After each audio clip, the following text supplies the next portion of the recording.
அவங்க எனக்கு ஏமாத்துறானுங்கிறத அதை போய் வந்து வச்சுக்கிட்டு வந்து அதையும் காமிச்சு ஒன்னா மாதிரி ஆளுங்கனால தான் ஏமாந்து எல்லாம் போய் ஏமாந்து வரீங்க அங்க. நான் கேட்கறேன், உங்க வயிறுல எவ்வளவு கிலோ சாப்பாடு உள்ள போய் உட்காரும்? மிஞ்சி போனா ஒரு 2 கிலோ, 500 வகையான சாப்பாடுனா 50 கிலோ வரையா, வயிறு வெடிச்சு செத்துருவீங்க.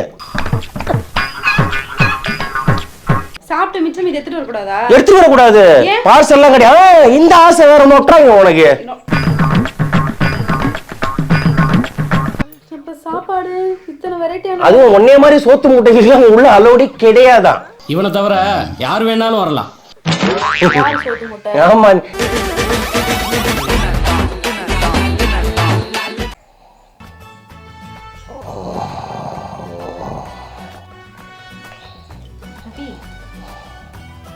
டேய் ரவி, டேய் எழுந்துடா, டேய் எழுந்துடா. ஒரு நிமிஷம் பேசணும், எழுந்துரு. நான் சொல்லுப்பா. டேய் பக்கத்துல உணவு திருவிழா நடந்துட்டு இருக்கா, எழுந்துடா. அங்க பாரு, பக்கத்து ஊர்ல உணவு திருவிழா. உணவு திருவிழாவா நடந்துட்டு இருக்கா? அதுக்கு என்னடி பண்ணோம்? நீ எழுந்தா சொல்ல முடியும். 600 ரூபாய்க்கு 500 ரூபாய்க்கான சாப்பாடு போடுறாங்களா? எங்கடா வாழை மரம் கட்டுவாங்க உட்கார்ந்து திங்கலாம்னு அலையறியா?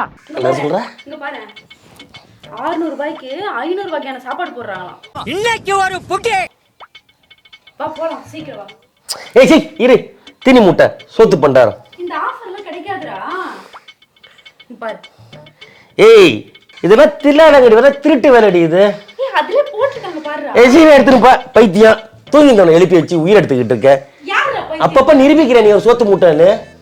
சோத்து மூட்டையா? நான் உனக்கு மிச்சம் பண்றேன். என்னத்த மிச்சம் பண்ற? 500 ரூபாய் சாப்பாடு. அங்கேயே மிச்சம் மீதி தான் தின்ன போறீங்க, அங்க போய் மிச்சம் பண்றாளா இவ? எதுவுமே நம்ப மாட்டியா? உனக்கு கொஞ்சமாச்சும் அறிவு இருக்கா இல்லையா? எவனாவது 600 ரூபாய்க்கு 500 ரூபாய்க்கு சாப்பாடு போடுவானாண்டி? ஒரு பிரியாணி வெளியில 330 ரூபாய்க்கு விக்குது, மட்டன் பிரியாணி. ஏன் இவங்கெல்லாம் தில்லாலங்கட திருட்டு வேலை இவனுங்க பண்றது? நல்ல ஊரை ஏமாத்துறானுங்க. அதையும் போயிட்டு நான் கேட்கறேன், சரி 500 ரூபாய்க்கு சாப்பாடு எல்லாத்தையும் தின்றுவியா நீ? இப்ப எனக்கு சோறு வேணும். 500 ரூபாய்க்கு சாப்பிட்டு. சரி 500 ரூபாய்க்கு சாப்பாடுல சொல்லு, ஒரு லிஸ்ட் கொடு பாப்போம். பிரியாணி போடுறாங்க, வெஜிடேரியன் போடுறாங்க, பன்னீர் பட்டர் மசாலா போடுறாங்க, பரோட்டா, சப்பாத்தி, நிறைய இருக்கு. வெஜிடேரியன் இருக்கு, நான் வெஜிடேரியன் இருக்கு. அப்புறம் விருப்பப்பட்டது வாங்கி சாப்பிடலாம். ஏன் இந்த பன்னிக்கறி மாட்டுக்கறி எல்லாம் போடல? பைத்தியம், அதெல்லாம் கிடையாது. ஏன் அதுவும் உணவு தான், ஏன் அது மட்டும் சேர்க்க மாட்டீங்க? இல்லடா அதுல இல்லாத சேர்க்க மாட்டாங்க. ஏய் வெறுப்பத்தாத, அதை எடுத்து போறாத மொபைல்ல தூங்கிந்தவன எழுப்பிட்டு இருக்க பைத்தியம். தூங்கு மூஞ்சி மாதிரி தூங்கிட்டே இருக்க. வீட்ல சமைக்கவும் ஹெல்ப் பண்ண மாட்டற, ஒண்ணுமே கிடையாது வீட்ல. போய் இப்படியாவது ஆஃபர் வாங்கி. ராதா ஒரு நிமிஷம் இரு ராதா. அவங்க எனக்கு ஏமாத்துறானுங்க ராதா. அதை போய் வந்து வச்சுக்கிட்டு வந்து அதையும் காமிச்சு ஒன்னா மாதிரி ஆளுங்கனால தான் ஏமாந்து எல்லாம் போய் ஏமாந்து வரீங்க அங்க. நான் கேட்கறேன், உங்க வயிறுல எவ்வளவு கிலோ சாப்பாடு உள்ள போய் உட்காரும்? மிஞ்சி போனா ஒரு 2 கிலோ, 500 வகையான சாப்பாடுனா 50 கிலோ வரையா, வயிறு வெடிச்சு செத்துருவீங்க. சாப்பிட்டு மிச்சம் இது எடுத்துட்டு வரக்கூடாதா? எடுத்துட்டு வரக்கூடாது, பார்சல் எல்லாம் கிடையாது. இந்த ஆசை வேற நோட்டுறாங்க உனக்கு. இப்ப சாப்பிட முடியல, பார்சல் நல்லா இருக்கே கதை. அங்கேயே சாப்பிட்டு அங்கேயே வாய் தொடச்சி வாய் குப்பிச்சுட்டு வந்துகிட்டே இருக்கணும். என் ஒன்னா 5 ஒரு பாரு, ஒரு கேரி பேக் கூட எடுத்து வர முடியாது அங்க வந்து வெளியில. நீ நல்ல ஆள் தான் பா நீ. அப்ப இப்படி விளம்பரப்படுத்துறாங்க. இது ஸ்கேம், இது பக்கா ஃப்ராட் வேலை. அவனுங்க அதான் சொல்லுவாங்கல்ல, திருட்டுத்தனம் பண்றது. ஒரு மனுஷன் எவ்வளவுயா சாப்பிடுவான்? மிஞ்சி போனா ஒரு 1 கிலோ பிரியாணி சாப்பிட முடியுமா அவனால? முடியாதியா. அவனுங்க ஏமாத்துறானுங்க அவனுங்க.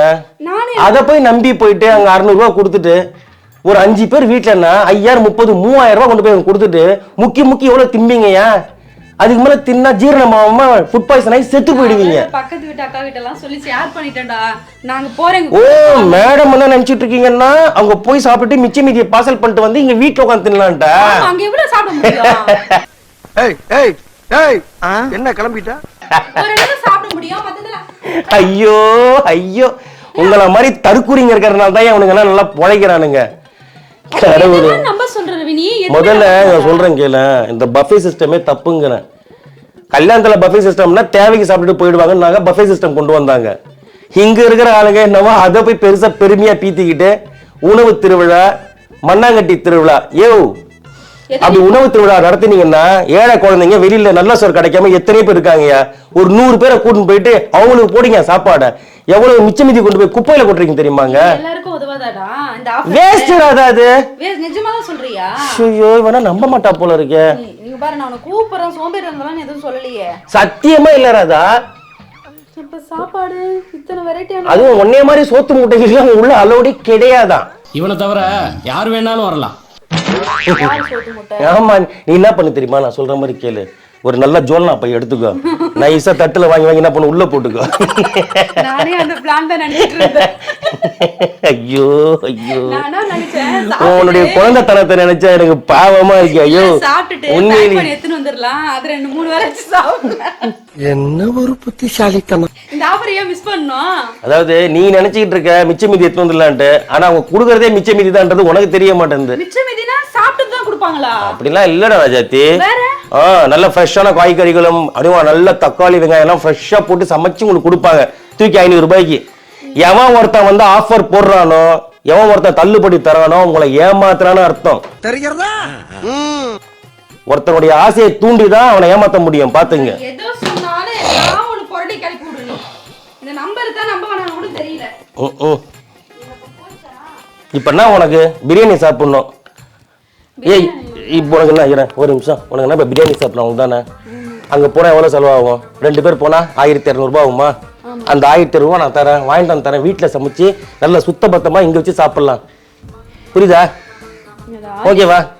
சரி அதையாச்சும் வேணாம்ப்பா, யாரும் போய் ஏமாந்துடாதீங்க.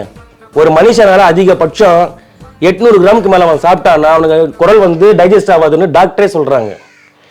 சரியா? அப்ப இதெல்லாம் நான் கண்ணிலே பார்க்க முடியாதா? பார்க்கலாமே, டிவில போடுவாங்க பாரு உட்காந்து. என்னதான் நம்புறது, என்ன நம்ப கூடாதுன்னு எதுவுமே தெரியல. வேணா ராதா, போ போ, இந்த மாதிரி எல்லாம் போய் ஏமாறாதீங்க. இங்க போயிட்டு அப்ப வாங்கிட்டு வரியா என்ன வாங்கிட்டு வரியா? பிரியாணி? காசு கொடு. இப்பதானே சொன்ன நீ 1200 போயா தீனி பண்டாரம்.